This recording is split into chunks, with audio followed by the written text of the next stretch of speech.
Pinasubpina na ng Senado si Pastor Apollo Kibuloy matapos hindi ulit sumipot sa pagdinig sa umunoy pang-aabuso niya sa ilang dating miyembro ng Kingdom of Jesus Christ. May report si Mav Gonzalez.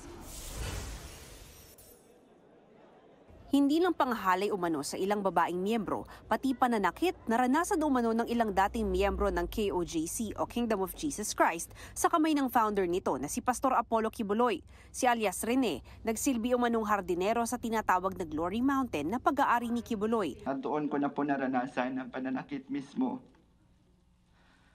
sa kamay ni Kibuloy. Pag hindi po siya nagagandahan sa aming landscape sa mansyon niya, sinasampal niya po kami at pinahampas. Nakita niya rin si Kibuloy na may dalang matataas na kalibre ng baril at bumibisita raw noon sina dating Pangulong Rodrigo Duterte at Vice President Sara Duterte. Minsan po pumupunta din po doon si former President Rodrigo Duterte at former Mayor, Davao Mayor Sara Duterte. At pag umaalis na po sila doon sa Glory Mountain, dala na po nila yung mga bag.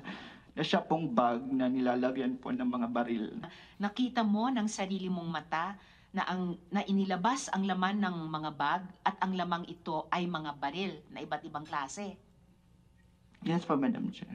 Sinusubukan pa namin kunin ang panig ng dating Pangulo at ni Vice President Duterte. Nagsilbi rin daw si alias Rene bilang researcher sa Sunshine Media Network Incorporated o SMNI na pinatatakbo ng KOJC. Ang mga worker po doon sa SMNI, wala po kaming sahod monthly, wala po din kaming mga benefit. Yung binibigyan lang po kami ni Kibuloy ng may tinatawag ng honorarium ng 200 to 300. Pero depende po yun. Depende pa din po yun sa mood niya kung magbibigay siya o hindi. Bawal ang papagtrabahuin mo ang isang tao at hindi mo bigyan ng sahod at mga benepisyo na nararapat. Maaari po siyang pumasok sa definition ng trafficking in persons under sa law natin, and it may be considered as trafficking for labor exploitation.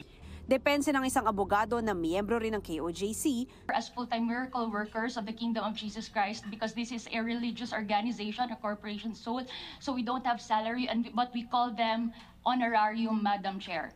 Our salary... Honorarium po, yes, attorney, na 200 to 300 pesos a week, depende sa mood ni Pastor. It ranges to... We cannot give you the exact, like 3,000, 4,000, 5,000. It depends every week upon po. the salary. It depends upon the ministry that was entrusted. Pero punto ni Ontiveros, iba ang KOJC sa SMNI na isang media organization. Sinusubukan pa naming makuha ang panig ng SMNI. Ang mga dati namang miyembro ng KOJC na tumetestigo ngayon sa Senado, pinagbabantaan na umano ang buhay. Ayon kay alias Jackson, lumapit siya sa isang enteng Canada na kanang kamay umano ni Kibuloy. Gusto raw ni alias Jackson na umatras na bilang testigo sa Senado. Pero... Sabi niya na, yung sabihin mo sa mga kasama mo ng mga testigo, namuhay kayo ng peaceful, mapayapa. Tapos sasali kayo dyan. Hindi natin alam, baka mayroong riding tandem na tatabi sa inyo.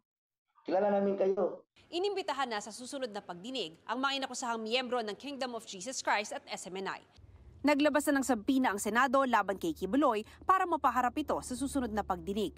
Base sa impormasyon ng Bureau of Immigration, nasa Pilipinas pa raw si Kibuloy. Irerekomenda naman ng DOJ na isyuhan siya ng Immigration Lookout Bulletin Order. Sinusubukan pa namin na kunin ang panig ni Kibuloy, pero dati na niyang sinabing hindi siya dadalo sa pagdinig at sa korte lang haharap. Mav Gonzalez, nagbabalita para sa GMA Integrated News. Huwag magpahuli sa mga balitang dapat ninyong malaman. Mag-subscribe sa GMA Integrated News sa YouTube. Sa mga kapuso abroad, subaybayan nyo kami sa GMA Pinoy TV at sa www.gmanews.tv.